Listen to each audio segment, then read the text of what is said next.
Buongiorno signori, sono l'uomo di casa. Oggi parliamo di porte.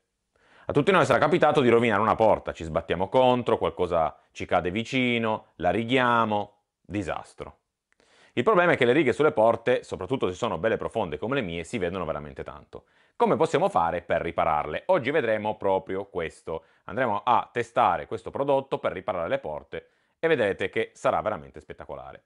Ovviamente non possiamo aspettarci che la porta torni come prima, perché il legno, sapete com'è, la luce gli fa cambiare colore, quindi sarà difficile trovare il prodotto che sia esattamente del colore della nostra porta, però possiamo migliorare sensibilmente la situazione.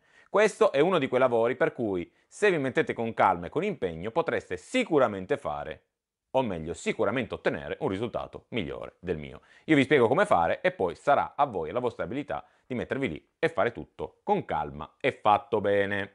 Detto questo, io non voglio tediarvi oltre, per cui vi invito subito a mettere un bel pollice in su, a iscrivervi al canale, a condividere questo video con i vostri amici e buona visione a tutti!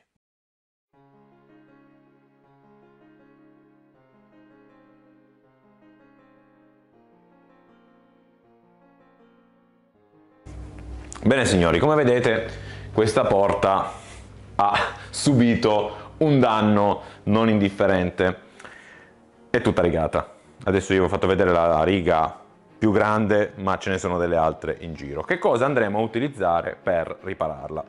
Allora io ne ho comprati tre in realtà per farvi vedere, questo prodotto del Novecento che si chiama Stick di cera 900. Come vedete ci sono di diversi colori. Abbiamo noce chiaro, noce scuro, noce medio. Noi dobbiamo andare a prendere quello che più si avvicina al colore della nostra porta. Come vedete, quello che si avvicina di più, nel mio caso, è il noce chiaro. Quindi prendo il mio stick di cera della noce chiaro e vado a riparare la mia porta. Come andremo a procedere? Dobbiamo, come dicono le istruzioni, scaldare il nostro stick di cera. Come avete visto io ho messo la porta in orizzontale, scalderò il mio stick di cera e farò colare la cera, come quando una candela si scioglie, all'interno della riga qui. La farò colare all'interno della riga qui e poi dovremo togliere l'eccesso e levigare con della lana. Non utilizzerò nient'altro che lana. Ora vi faccio vedere il procedimento così potete anche vedere il risultato finale. Ovviamente io ve lo dico subito, anche se fate il lavoro a regola d'arte, se vi mettete da vicino il danno si vedrà. Però se fate un lavoro fatto bene, veramente diventa quasi invisibile. Ora vi faccio vedere come si fa.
Bene signori, ed eccoci al momento della verità. Vi mostro qualche foto del risultato finale.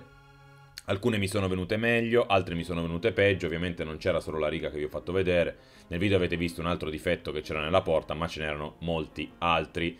Vi faccio vedere anche una foto della porta montata di nuovo in verticale. Diciamo che sono abbastanza soddisfatto del risultato. Ci ho messo qualche ora. Se voi fate un lavoro più accurato, potrebbe venirvi anche meglio. Ricordatevi che oltre alla cera c'è anche i pennarelli, quindi se la riga è una riga superficiale e non ha scavato il legno potete utilizzare anche i pennarelli, sempre della 900, sempre degli stessi colori, così evitate di dover fare tutto questo lavoro con la cera. Comunque vi lascio tutti i link in descrizione. Detto questo, io spero che questo video vi sia piaciuto, spero soprattutto che vi sia stato utile, quindi vi invito a mettere un bel pollice in su, a iscrivervi al canale, a condividere questo video con i vostri amici e ci vediamo al prossimo video.